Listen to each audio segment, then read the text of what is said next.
महामानव Bharat Ratna doctor sir late night को आया था कि प्रिपरेशन नहीं कर पाया, लेकिन ये तो विचारधारा की बात है जो सतत समझो हमारे खून में बहती रहती है।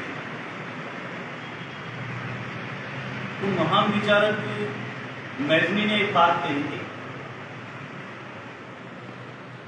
कि किसी भी विचारक को मारा जा सकता है लेकिन उनकी विचारधारा को मारा नहीं जा सकता। विचारक मर जाता है लेकिन विचारधारा हमेशा अमर रहती है। लेकिन डॉक्टर बाबा साहब आम्बेडकर ने एक वैचारिक कदम आगे रखते हुए एक बात कही थी कि अगर विचारधारा को जीवंत रखने के लिए विचारों का प्रचार और प्रसार नहीं किया जाता तो उसको मारने की भी जरूरत नहीं, तो विचारधारा अपने आप मर जाती है। और उसके लिए खुद की विचारधारा का उन्होंने दृष्टांत दिया हुआ। तो हमारा सबका ये उत्तरदायित्व बनता है कि इस विचारधारा को आगे ले जाने के लिए सतत उसका प्रचार और प्रसार किया जाना चाहिए। और इनके लिए इस कार्यक्रम आयोजित करने के लिए मैं डी सोलंकी साहब का आभार व्यक्त करता हूँ, इस संगठन का आभार व्यक्त करता हूँ। तो साथियों, बहुजन विचारधारा की सबसे पहली नींव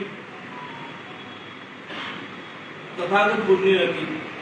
सारनाथ में सबसे पहला प्रवचन दिया उन्होंने। सुनने वाले केवल 5 लोग थे, उनको ज्यादा है।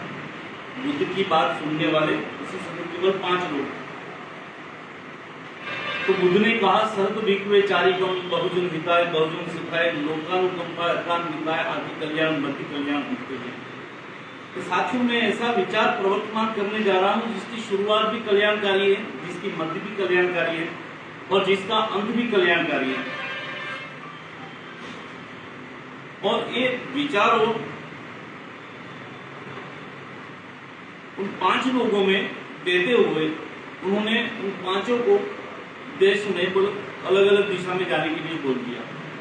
और उसके बाद ये विचारधारा इतनी प्रवर्तमान हो गई कि पूरा देश है जो बोधमय हो गया, वो आप सब जानते हैं। इसी विचारधारा को आगे लेते हुए ज्योतिबा फुले आए। ज्योतिबा फुले ने अपनी बात रखी कि विद्या नहीं होने की वजह से शूद्रों का पतन हुआ। जो वंचित वर्ग है उसका नीति विचार विधि इस सब का जो पतन हुआ केवल एक विजन था कि विद्या नहीं थी उनके पास, विद्या से वंचित कर दिया सबको। तो ज्योतिबा ने उसके लिए आपने देखा एक शैक्षणिक अभियान शुरू किया, माता सावित्रीबाई फुले और ज्योतिबा फुले ने। और इन सबके विचारों को अध्ययन करते हुए डॉक्टर बाबा साहब आम्बेडकर ने आगे एक एवरेज जगाया। वो आप जानते हैं कि बाबा साहब ने जो बात कही वो सब उन्होंने कबीर, बुद्ध और फुले को आगे रखते हुए कही है कि इन लोगों के विचारों से मैंने देखा कि ये लोग नहीं होते तो मैं नहीं होता। तो बाबा साहब ने वही विचारधारा आगे ले जाए जब तक वो आगे उनकी जो एक समय था उन्होंने बात फैलाई 1916 से लेकर 56 तक। मगर उसके बाद फिर एक ड्राउट आया, एक गैप आया, एक शून्यावकाश आया। फिर आए महामानव कांशीराम जी। आपको हैरत होगा बाबा साहब के बारे में कांशीराम जी जानते नहीं थे। तो देहरादून में अपनी पहली नौकरी मिली उन्होंने, पुरातत्व का जो आर्कियोलॉजी डिपार्टमेंट में। तो वहाँ एक ज्ञानी प्रवचन करके ऐसा कुछ नाम है उनका रिलेटिव, वहाँ वो रह रहे थे उनके साथ। तो वो एक दिन ड्यूटी में से घर पे आए तो 6 दिसंबर थी। तो ज्ञानी जी रो रहे थे। तो उन्होंने बोला क्या हो गया, आप क्यों रो रहे? तो उन्होंने बोला बाबा साहब आम्बेडकर का अवसान हो गया, वो नहीं रहे। तो बोले कौन है डॉक्टर बाबा साहब आम्बेडकर? काशीराम जी ने सवाल किया। वही काशीराम जी वो नौकरी छोड़ के फिर पुणे में आते हैं, और पुणे में आने के बाद वो अपनी ड्यूटी करते हैं। वहां एक संगठन चला रहे थे राजस्थान के दीनाबाड़ा जी। ये जानना क्यों जरूरी है? क्योंकि इतिहास में इसलिए जानना होता है। हमारा जो पुरखे हैं उन्होंने हमारे लिए क्या किया, उनके सामने जो भी इतिहास पढ़ने की वजह ये होती है कि हमारे सामने जो समस्याएं है, ऐसी समस्या कई हमारे पुरखों के सामने आई, वो समस्याओं का समाधान करने के लिए उन्होंने जो एक्शन लिए और एक्शन लेते हुए उन्होंने उपलब्धियां प्राप्त की या जो गलतियां की, वो सब हमें जानना जरूरी होता है। कि वहां से हम जान सकते हैं कि वहां से, क्योंकि जब इतिहास का पुनरावर्तन क्यों होता है, इतिहास का पुनरावर्तन इसलिए होता है कि गलतियों का पुनरावर्तन होता है। गलतियों का पुनरावर्तन होता है तो परिणामों का पुनरावर्तन होता है। परिणाम का पुनरावर्तन वही होता है जो इतिहास होता है। तो वहाँ एक संगठन जैसे हमारे चलाते हैं कि छुट्टियां निर्धारित की जाती है गवर्नमेंट में, तो वहाँ पुणे में उनकी जो ऑफिस थी, जो एम्यूनिशन फैक्ट्री, उसमें दीनाबाड़ा जी संगठन चला रहे थे। वो अपने समाज का संगठन था। तो उन्होंने बाबा साहब आम्बेडकर की जन्म जयंती की बात रखी, की जन्म जयंती की बात रखी, ये सब रखा। वो तो बहस हो गई। तो ये जरा लड़ाकू आदमी थे, जो वहां मैनेजर था, अधिक ऑफिसर था, तो रामचंद्रन करके साउथ इंडियन ब्राह्मण था। तो उन्होंने दीनाबाड़ा जी को सस्पेंड कर दिया। अब दीनाबाड़ा जी को सस्पेंड किया तो वहां खापर्डे साहब थे। तो खापर्डे साहब गए कि भाई ये चीज हुई, ये सब बात रखी कि ऐसा हुआ तो क्या किया जाए। तो उन्होंने सोचा कि हमारे साथ एक पंजाब से आया हुआ आदमी है, यंग है काशीराम जी, तो बोले जुझारू है, लड़ाई है, तो हम उनकी भी मदद लेते हुए रहते थे वही वहां जाते। और खापर्डे साहब, दीनाबाड़ा जी, 4-5 दिन वहां रहते थे। काशीराम जी उनको भगा देते, चले जाओ यहाँ से, मैं तुम्हारी बात सुनना नहीं चाहता। तो ये लोग आए गार्डन में बैठते, गार्डन में बैठ के वो लोग सोचते कि ठीक है उन्होंने हमारी बात नहीं, मगर हमको भगाया क्यों? जो हेल्प लेने की बात थी वो साइड में, उन्होंने नहीं ये चीज है, पहले उनसे ये पूछते हमको भगाया क्यों। तो फिर वो उनके पास जाते हैं, कांशीराम के पास, और बोलते हैं कि आपने ठीक है, हम सपोर्ट मत करो, हमें नहीं चाहिए आपका सपोर्ट, मगर आप इतना बताओ आपने हमें भगाया क्यों। कांशीराम जी बोलते हैं कि आप खुद भागने वाले लोग हो कि आप लड़ने वाले लोग हो? बोले हम तो लड़ने वाले लोग हैं, पक्का कल मेरे ऑफिस में आके मिलो। मैं मानता हूँ कि आप लोग भागने वाले लोग हो, लेकिन नहीं हम भागने वाले नहीं, ठीक है मेरे ऑफिस में आके मिलो। दूसरे दिन ऑफिस में जाके मिलते। तो काशीराम जी उनको दोनों को लेके जाते थे। एक वहाँ ऑफिस थी, 2 दरवाजे थे, अंदर ऑफिस में बैठा रहा, 2 दरवाजे नहीं थे, एक आने का एक जाने का। तो उन्होंने बोला कि एक खापर्डे तुम उधर खड़े रहो और दीनाबाड़ा जी आप उधर रहो, और वो ऑफिसर के पास गए, उनको समझाया। तो दोनों के बीच में बहस हो गई और उग्रता आ गई।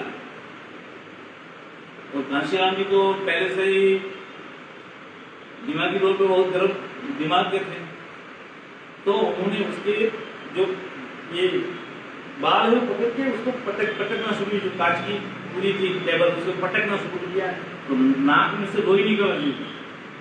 खापर्डे साहब दौड़ के दीनाबाड़ा जी के पास गए, अरे यार ये मार देगा। फिर दोनों अंदर गए और वहां से कांशीराम जी छोड़े नहीं उसको, मुश्किल से वो सब वहां से कांशीराम जो लेके निकले वो लोग। तो उन्होंने क्या किया, कि मीना बालाजी की ट्रांसफर कर दी और कांशीराम जी को सस्पेंड कर दिया। अब कांशीराम जी के पास टाइम ही टाइम था, तो वो लोग जो आरपीआई उसमें काम करने लगी है और समाज के जो बहुत काम थे वो भी करने लगी है, इसमें भी इन्वॉल्व हो गए, काम चलता रहा।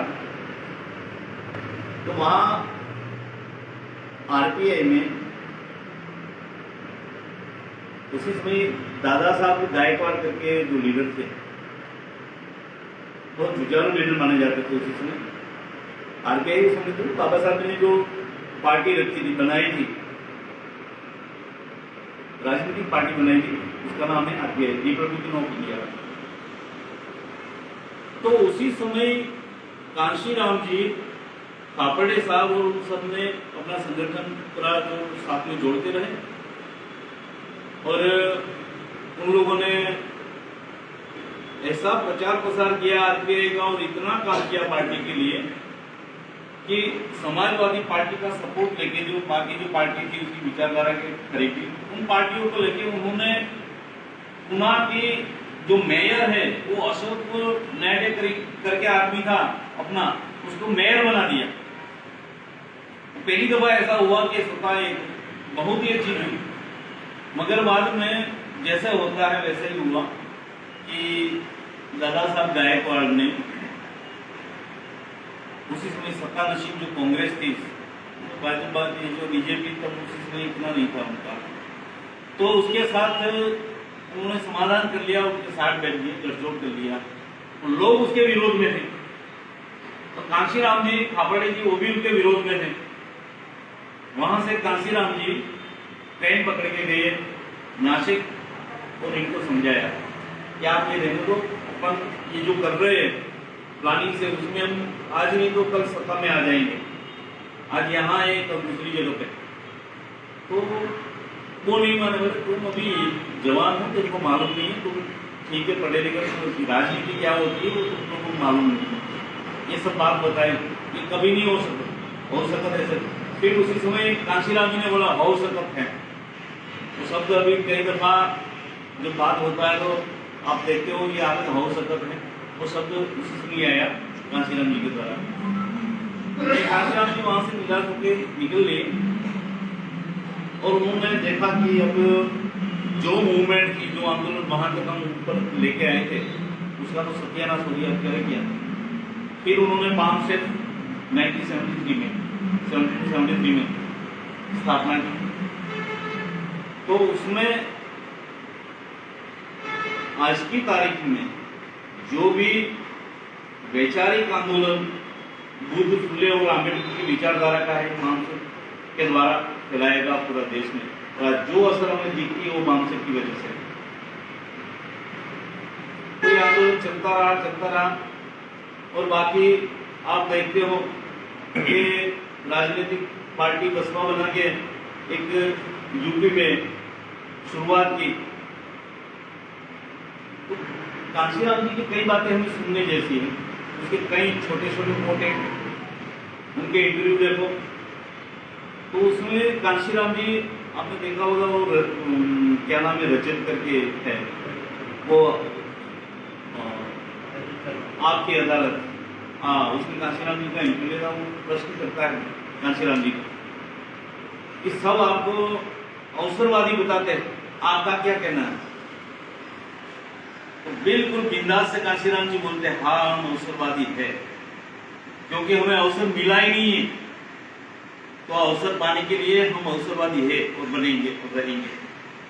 उन्होंने बोला आपने इन लोगों के साथ गठबंधन किया और सबको धोखा दिया, सबके साथ एक किया, और बहुजन समाज को सत्ता में लाने के लिए मैं कुछ भी करूंगा। इतने स्पष्ट वक्ता थे कि किसी को सामने सोचने या बोलने का समय नहीं देते थे। कांशीराम जी हमेशा कहते थे कि झंडा कोई भी हो, कैसा भी हो, मगर डंडा हमेशा लंबा और मजबूत रखो, उसकी जरूरत पड़ेगी। और ये सही बात है। उन्होंने दूसरी बात भी कही कि बैलेट के साथ बुलेट की भी व्यवस्था रखो। हाँ, अहिंसा से चलना ठीक है, संवैधानिक जो मूल्यों है उसके साथ चलना ठीक है, लेकिन हमें इतिहास में भी जाना होगा। जब जार के साथ संघर्ष हुआ, लेनिन का क्या हुआ था, उनके सब जो नजदीक वाले जो कार्यकर्ता थे, जो जुझारू कार्यकर्ता, सबको पकड़ पकड़ के मारना शुरू कर दिया था और पूरी साम्यवाद खत्म हो जाए ऐसी बात तो आ गई थी। तब लेनिन ने कहा कि नहीं, अब उनके गुंडे आके मार रहे हैं, सामने अपन भी मारेंगे, और ये आंदोलन चला। और उसके बाद साम्यवाद पूरे आधे विश्व में फैल गया। तो समय के अनुसार हमें परिवर्तन करना पड़ता है। घनश्याम जी ने ये बात, उन्होंने एक 2 पॉइंट का कार्यक्रम दिया हुआ था कि तरलता कैसे होनी चाहिए, लिक्विडिटी कैसे होनी चाहिए अम्बेडकरवाद फैलाने के लिए, उनके लिए उन्होंने विचार रखे थे। और दूसरा, मिशनरी चलाने के लिए, मिशनरी मूवमेंट चलाने के लिए फंडिंग कैसे होना चाहिए। तो उन्होंने ये बात बोली थी कि फंडिंग हमेशा समाज में से लो, क्योंकि जो आंदोलन स्वाधीन होता है वो कभी किसी के साथ समझौता नहीं करता, और जो समझौता नहीं करता वही सफल होता है।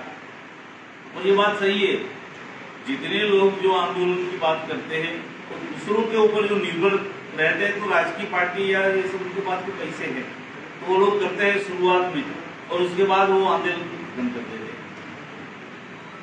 तो हमारा जो ये बसपा का आंदोलन, कांशीराम जी ने बोला खत्म, ये विचारधारा का आंदोलन है, जो भी है तो इसलिए नहीं होगा क्योंकि हम पैसे हमारे समाज से ही लेंगे, और ये जब तक तब तक चलता है कि जब तक समाज रहता है, तो समाज तो हमेशा रहेगा। साथियों, उनके लिए जितनी बातें हम करें वो कम है, और उनके जो विचार है उससे हमेशा चले। जैसे मेरे पूर्व वक्ता अनिल जी बोध साहब ने कहा, सिटी चावड़ा साहब ने कहा कि सत्ता आए ना आए और सरकार बने ना बने, लेकिन हमारा जो सामाजिक आंदोलन है वो हमेशा चालू रहना चाहिए। अगर सामाजिक आंदोलन चालू रहेगा तो हम हमेशा सफल होंगे, वो एक निर्विवाद बात है।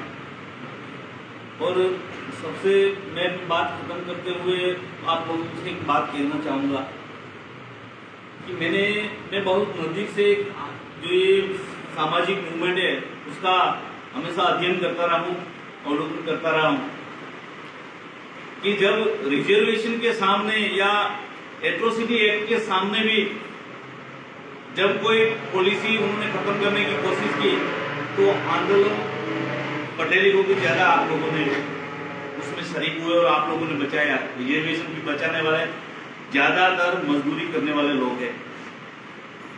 बाकी मैंने देखा है नौकरी वाले लोग ज्यादातर ऑफिस में बैठे रहते हैं, देखते रहते हैं क्या होगा, तो नहीं होना चाहिए। हमारा उत्तरदायित्व है, यहाँ समाज का प्रतिनिधि है, उधर ये होना चाहिए। अपने अंदर इतना नहीं होगा तो कोई मतलब नहीं। बाकी तो बाबा साहब ने जैसे कहा था, तो भाई अगर मरना है तो आज ही मर जाओ, खा पी के आखिर में मरना है तो कोई मतलब नहीं है, इतना अनाज क्यों वेस्ट करना है। तो अपना जो उद्देश्य है, अपना जो उत्तरदायित्व है, उनका हमेशा निर्वहन करें।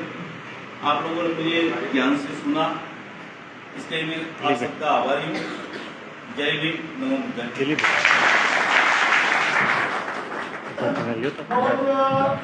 जबरदस्त सरस बात है।